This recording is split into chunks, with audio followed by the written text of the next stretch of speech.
from the Minister of State Finance, an intellectual. There is no way this lady will pass you without looking twice. And in Islam, I'm told to only look at a woman once and then took away my eyes. But in her case, believe me, I just put my eyes there. I say, God in his infinite mercy has done very well. Our royal fathers who are here, distinguished ladies and gentlemen, I adopt the protocol as established by the MC. Let me, before we go on to the main issue, sincerely apologize. It was my intention that this program should have started at 5 o'clock. Whether we were 10 people or 20 people, but I was one of those mechanics, or rather surgeons, that had to be in Ibadan yesterday, against all odds. We had a court here who said we must not go, and a court in Ibadan who said we must come. So we decided to take the one of the Ibadan, since the venue is Ibadan, and we went. And we are very lucky that not only have we panel beaten our platform, our vehicle, that will give Nigerians an alternative, an option. Because believe me, if we make the mistake of creating a one-party state in Nigeria, we will pay for it. So it's good that we give an alternative to people.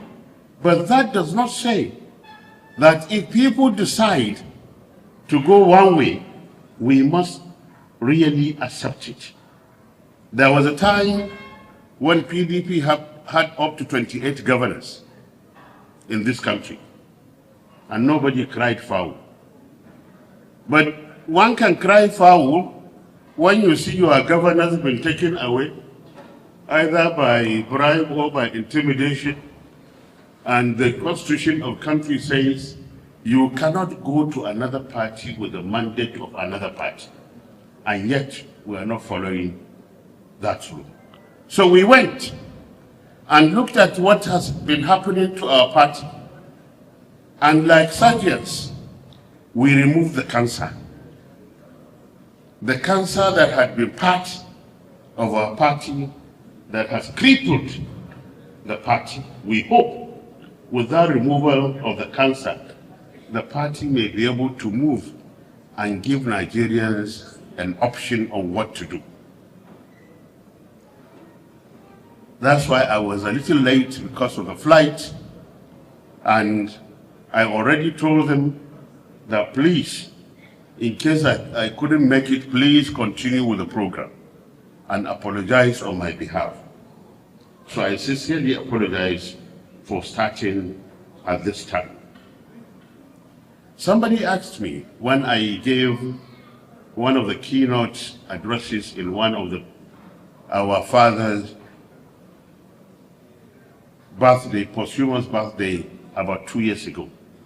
And he said, why are you paying attention? Why are you very close to Zeke? I said, there are many coincidences in my life. Zeke was born in Zungeru, November 16th. Babangida Aliyu was born in Mina, November 12th. Mina and Zungeru is just about 40-50 minutes drive. So whatever is happening in Zungeru or in Mina, the two cities share many things in common. 2. Dr. Nnamdi Azikiwe went to university in Philadelphia. Babangida Aliyu went to the University of Pittsburgh in Pittsburgh, Pennsylvania, where I did my master's and PhD. And he did his PhD also there.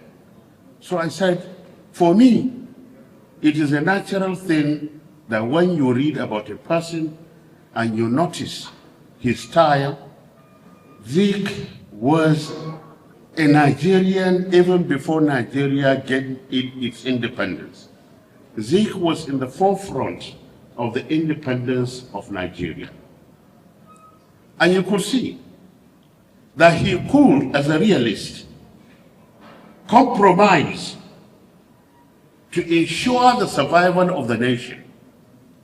If you recall, before the coup of 1966, Dr. Nnamdi Azikiwe entered a relationship between his party and NPC and became a ceremonial president.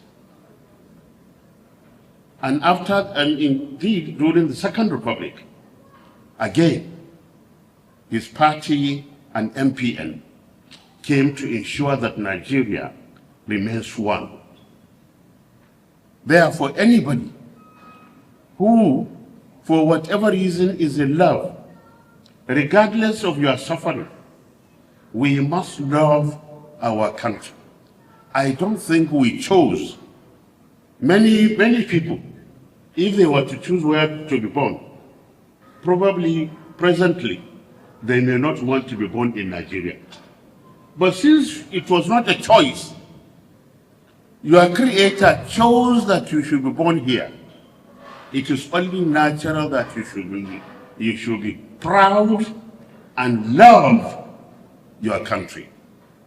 In fact, in all the religious dictum, it's part of the principles that loving your country is very important. And this, Dr. Nnamdi Azikiwe has taught us. Therefore, being here is very, very important.